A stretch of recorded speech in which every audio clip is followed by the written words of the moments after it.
নমস্কাৰ কৃষ্ণ পূৰ্ণিমাৰ ৰাতি অসমৰ উজনিৰ পৰা নামনিলৈ শ্ৰী শ্ৰী কৃষ্ণৰ ৰাসলীলা উদযাপন কৰা হয়। ঠিক সেইদৰে শিৱসাগৰ জিলাৰ হাফলটিং অঞ্চলৰ ঐতিহ্যমণ্ডিত হাফলটিং বৰনামঘৰত কেনেদৰে এই শ্ৰী শ্ৰী কৃষ্ণৰ ৰাসলীলা উদযাপন কৰা হৈছে আপোনালোকক দেখুৱাবলৈ চেষ্টা কৰিম। আপোনালোকে এই ভিডিঅ'টো শেষলৈকে চাই থাকিব। তো নমস্কাৰ, মই হেমন্ত, আপোনালোকে চাবলৈ আৰম্ভ কৰিছে আপোনালোকৰ আপোন চেনেল লাইফ অফ টাইম।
বৰনামঘৰৰ মুখ্য উপদেষ্টা শ্ৰী গৌতম গোস্বামীৰ লগত আমি কথা পাতিম।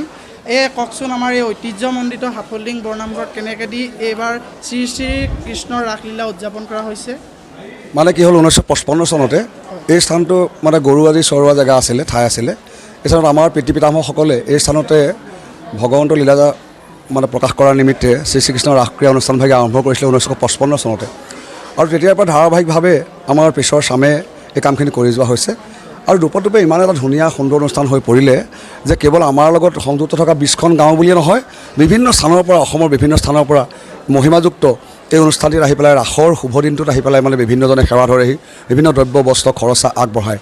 আৰু এটা বিশেষত্ব আমাৰ ৰাসখনৰ হ'ল কি, এনেই সাধাৰণতে আমি দেখিছোঁ যে বিভিন্ন ঠাইত আজি ৰাসৰ পয়োভৰ চলি আছে, সকলোতে ষ্টেজত ৰাস হয়। কিন্তু আমি শ্ৰীমন্ত শংকৰদেৱ গুৰুজনাৰ যিটো আৰ্হি, সেই আৰ্হি ৰক্ষা কৰি ভাওনাৰ দৰে আমি ভাওনাৰ খলিত এই ৰাসখন পৰিৱেশন কৰি আহিছোঁ। আমি তাতে কেনেধৰণে পাৰোঁ সুন্দৰতা আনিবৰ কাৰণে প্ৰতি বৰ্ষতেই আমি প্ৰচেষ্টা আমাৰ কৰ্মকৰ্তাসকলে অব্যাহত ৰাখিছে, সাংস্কৃতিক কৰ্মীসকলে। আৰু সেই অনুসৰি হাফলটিং ৰাইজৰ ৰাস মহোৎসৱখনিৰ প্ৰতি ৰাইজৰ বহুত হেঁপাহ, ৰাসখন ভাল হয়। আমি আশা ৰাখিছোঁ এই বৰ্ষ এতিয়া ৰাস এতিয়া অলপ পিছতে ভাওনা ভাগি আমাৰ আৰম্ভ হ'ব, ৰাসক্ৰিয়া নাটভাগি। এই নাটভাগিও সকলো ৰাইজকে ভালকৈ মানে আনন্দ প্ৰদান কৰিব। প্ৰতিজন ভাৱৰীয়াই সুস্থভাৱে তেওঁলোকৰ আখৰাৰ থলীত আমি দেখিছিলোঁ সুস্থভাৱে তেওঁলোকৰ মানে যিখিনি কলা কৌশল পৰিৱেশন কৰি গৈছে। আমি ভাবোঁ এখন সুন্দৰ শ্ৰী শ্ৰীকৃষ্ণৰ ৰাসক্ৰিয়া ভাওনাৰ নাট এই বৰ্ষটো আজিৰ এই দৰ্শনীত ৰাইজে উপভোগ কৰিবলৈ পাব। এইবাৰ কেইসংখ্যক ৰাসক্ৰিয়া অনুষ্ঠিত কৰা? 1955 চনতে আমাৰ এই ৰাস অনুষ্ঠানভাগি এটা আৰম্ভ হৈছিলে। এইবাৰ 69 সংখ্যক আমি মানে হীৰক জয়ন্তী বৰ্ষলৈ ইতিমধ্যে আগবাঢ়ি আছোঁ বুলি ক'ব পাৰি। গতিকে আমাৰ প্ৰতিবাৰতে এইবাৰ নামঘৰ আটক ধুনীয়াকৈ সজোৱা হৈছে। আমি চৰকাৰৰ ফালৰ পৰা অলপ সুবিধা লাভ কৰিছোঁ, লগতে বিভিন্নজন ভক্তই আমাক দান বৰঙণি আগবঢ়াই এইবাৰ এটা সুন্দৰভাৱে যি নিৰ্মাণ কৰা নামঘৰ ভাগি আগবঢ়াই নিবলৈ আমাক সহযোগিতা আগবঢ়াইছে। আমি দেখিছোঁ বেলেগ সজ্জাই মানে আলোকিত কৰিছে দৰ্শকক, আপুনি কি ক'ব? বিশেষকৈ ক'ব লাগিব যে আমাৰ স্থানীয় গাঁওসমূহৰ যুৱকসকলে এই অনুষ্ঠানটিক উজ্জীৱিত কৰি ৰাখিবলৈ বহুত কষ্ট স্বীকাৰ কৰে। আজি আমাৰ এই দুখন গেটৰ সন্মুখত যিখিনি আমাৰ আলোকসজ্জাৰ ব্যৱস্থা কৰা হৈছে, আজি বিভিন্ন গাঁৱৰ যুৱকসকলে কৰিছে। আৰু এতিয়া সদায় যিবিলাক জ্বলাবলগীয়া বন্তি জ্বলাবলগীয়া হয় প্ৰতিটো সন্ধ্যাতে, 4 দিনীয়াকৈ অনুষ্ঠিত হ'ব যিহেতু, প্ৰতিটো সন্ধ্যাতে বিভিন্ন গাঁৱৰ যুৱ সমাজে আহি পেলাই এইখিনি কৰ্ম সম্পাদন কৰে। আৰু অনুষ্ঠানটিক জাকত-জিলিকাকৈ ৰাখিবৰ কাৰণে মানে বিভিন্ন স্থানত কোনটো বস্তু ক'ত ৰাখিলে সুন্দৰতা আহিব সেইটো আমাৰ যুৱকসকলে মানে সদায় নিৰ্ধাৰণ কৰে। আৰু সেই অনুসৰিয়ে প্ৰতি বৰ্ষতে আমাৰ ৰাসভাগিয়ে উৎকৰ্ষ লাভ কৰি সদায় উজ্জ্বলতকৈ উজ্জ্বল হৈ গৈ আছে।